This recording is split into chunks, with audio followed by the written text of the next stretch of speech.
This is how to use PowerToys Color Picker to grab any color on your screen in seconds. First, set it up. Open the PowerToys tray menu and click Settings at the bottom. In the Settings window, go to System Tools on the left, then click Color Picker. Turn on, enable Color Picker so it works everywhere.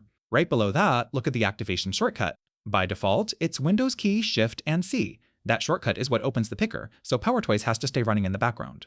Keep activation behavior set to pick a color first so it opens straight into picking.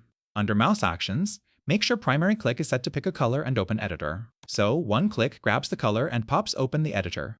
Before testing it, scroll down to picker behavior. Check default color format and set it to what you use most, usually HEX or RGB. That way, every pick copies in that format by default. Just below, decide if you want Show Color Name on screen on or off. Now scroll down to color formats. You don't need to mess with every format here. Leave only the ones you actually use turned on, like HEX, RGB, or HSL. Once that's set, you're ready to test the picker.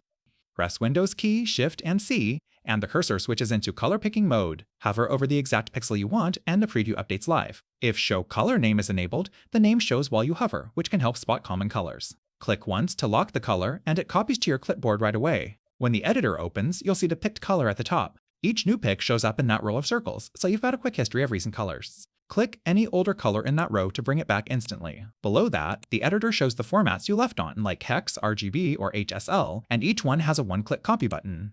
If you don't need the editor, close it and keep picking more colors. With this setup, color picking becomes a single shortcut action instead of a workflow.